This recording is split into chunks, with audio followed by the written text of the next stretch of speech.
सभी भक्तों का मंगल हो। सादर जय श्रीमान नारायण। आज मैं इस कली काल में साक्षात ब्रह्म का दर्शन कराने वाला हूँ। जो आज इस युग में लोग कहते हैं कि कलयुग में ब्राह्मण मुर्गा भक्षण कर रहे हैं, मांस खा रहे हैं, दारू पी रहे हैं, लेकिन मैं आप लोगों को साक्षात दर्शन उन ब्रह्म का करा रहा हूँ जो इनका नाम लक्षुदास ब्रह्म है, जो पानापुर और नौहट्टा के बीच में इनका समाधि है। इनके 4 पुत्र थे। ये रहने वाले थे रामगढ़ क्षेत्र के नुआओं के बगल में गारा एक ग्राम है, जो वहाँ चौबे लोग रहते हैं, जो कश्यप गोत्र के चौबे लोग रहते हैं। ऐसे गारा के चौबे तो बहुत दूरों तक फैले हुए हैं, लेकिन ये लक्षुदास ब्रह्म जो थे गारा के रहने वाले थे, और यहाँ आकर पानापुर बगल में है और बगल में नौहट्टा है। तो इसी जगह पर इनका समाधि स्थल को आप लोग अवलोकन करें, कितना सुंदर समाधि स्थल है। तो समाधि स्थल है, समाधि स्थल पर आप लोगों को समाधि स्थल दिखा रहा हूँ।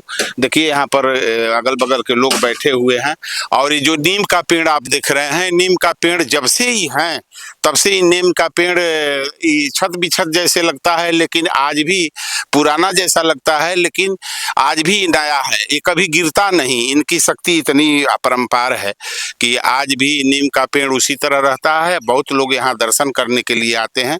दर्शन इसलिए करते हैं कि कलयुग में जिंदा समाधि लिए, और जिंदा समाधि लेने के बाद में 4 पुत्र इनका हुआ करते थे। 4 पुत्र जो थे, तो ये ब्रह्म लक्षुदास ब्रह्म है, और ये कलयुग के साक्षात देवता हैं। इनका मैं दर्शन कराना चाहता हूं, और इनका इतिहास बताना चाहता हूं कि इनका इतिहास क्या है। आज भी कली काल में साक्षात ब्रह्म है, और ये जिंदा समाधि लिए। तो जिंदा समाधि कैसे लिए, इनका मैं कहानी बता रहा हूं। जो 4 गांव, इन्हीं का मैं भी पुत्र और बेटा नाती जो कुछ भी समझ लीजिए, इनका ही पुत्र मैं हूं। और ये चले कहाँ से, तो गारा से चले। गारा आपको मैं बताऊं, भभुआ कैमूर जिला के अंतर्गत रामगढ़ क्षेत्र में, रामगढ़ नुआओं के बगल में गारा एक गांव है। वहां से ये यहाँ पर आए, और आने के बाद में इनके 4 पुत्र थे। तो उन्होंने 4 पुत्रों को यहाँ बुलाया, और बुलाने के बाद में कहे कि बेटा मैं इस जगह पर समाधि लेना चाहता हूँ। तो उन्होंने समाधि लेने के लिए यहाँ पर पुत्रों को बुलाया, और बुलाने के बाद में कहे कि आप लोग ये बताओ कि मैं समाधि ले लूंगा तो तुम लोग भोजन क्या करोगे। तो उन्होंने 4 पुत्रों ने बोला कि हम लोग भोजन आप जैसे कहेंगे वैसे। तो 2 विकल्प उन्होंने रखा। कहा कि एक विकल्प ये रखा कि एक तरफ मांस, मुर्गा, दारू, और एक तरफ रखा कि दूध और चावल आप लोगों को खाना है। 2 विकल्प है, दूध चावल खाओगे या मांस मुर्गा खाओगे। तो 4 पुत्रों ने कहा कि नहीं, हम लोग दूध और चावल खाएंगे। तो कहे कि यदि दूध चावल को छोड़ करके कभी भी मांस और मुर्गा आप लोग खाएंगे तो मैं आपका संहार कर दूंगा।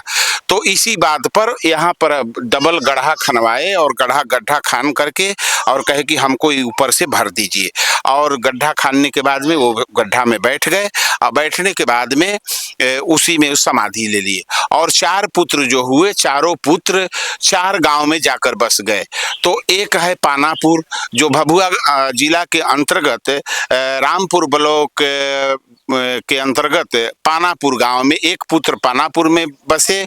दूसरा पुत्र जो भभुआ जिला के अंतर्गत ही पछयारा गांव, जहां के मैं रहने वाला हूं, वहां पर बसे।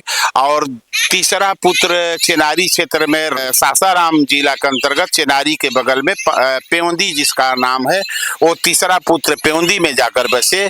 और चौथा पुत्र सासाराम ही जिला के अंदर, रोहतास जिला के अंदर बिलासपुर एक गांव है, वहां पर बैठे। तो चारों पुत्र के हम लोग 4 गांव में, उन्हीं के पुत्र के द्वारा ही 4 गांव बसा, और चारों गांव में जो है चारों पुत्र बस गए।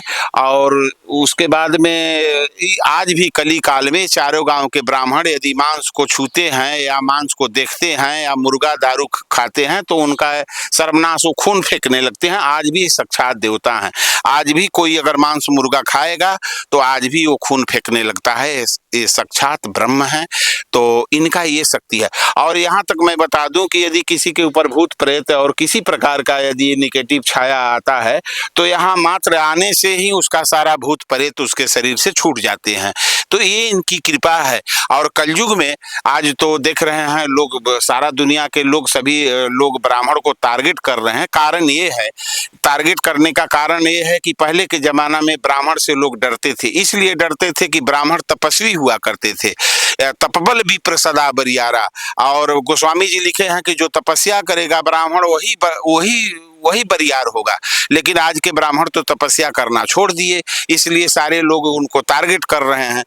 अगर आज भी ब्राह्मण तपस्वी हो जाए, तपस्या करना चालू हो जाए, तो लोग उनसे भयभीत हो जाएं कि ये ब्राह्मण है, श्राप दे देगा। लेकिन अब कलयुग में तो कोई तपस्वी रहा नहीं, अब ब्राह्मण का श्राप लग नहीं रहा है, ब्राह्मण के अंदर वो तपबल नहीं रहा, इसलिए सारे दुनिया के लोग अब ब्राह्मण को टारगेट कर रहे हैं। लेकिन आज भी मैं आपको बता दूं कि ये 4 गांव के ब्राह्मण आज भी इस कली काल में मांस और मुर्गा नहीं खाते हैं, और आज भी भगवान का पूजा करते हैं। और जो खाया, मैं आपको प्रमाण बता दूं कि इस समय जो भी खाया उसका सर्वनाश हो गया। आज भी सर्वनाश करने के लिए साक्षात देवता हैं। आप लोग दर्शन कीजिए, उन्हीं के खानदान के मैं हूँ। ऐसे हमारा गांव जो है पचहरा है, बगल में भभुआ जिला के अंतर्गत, उसी गांव में आज भी, उस ग्राम में कम से कम 15 साधु, 20 साधु अभी भी संत हैं उस गांव में, जो बड़े बड़े पीठाधीश्वर हैं, मठाधीश हैं।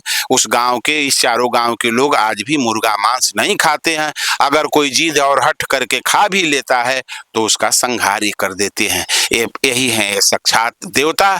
और आपको मैं बता दूं कि ये बगल में बड़वा पहाड़ है, जो रामपुर अंतर्गत भभुआ कैमूर जिला के अंदर बड़वा पहाड़ है। जो पहाड़ के ऊपर जो है, ऊपर भगवान भोले दानी का मंदिर है। उस मंदिर पर महाशिवरात्रि में पूरे देश के लोग, बहुत दूर दूर के लोग उस मेला को देखने के लिए आते हैं, जो महाशिवरात्रि के उपलक्ष्य में लगता है। और वहाँ अनेकों प्रकार के भक्त आते हैं। वो भी साक्षात शिव हैं, वो भी, उनका भी मैं दर्शन आप लोगों को कराऊंगा किसी दिन।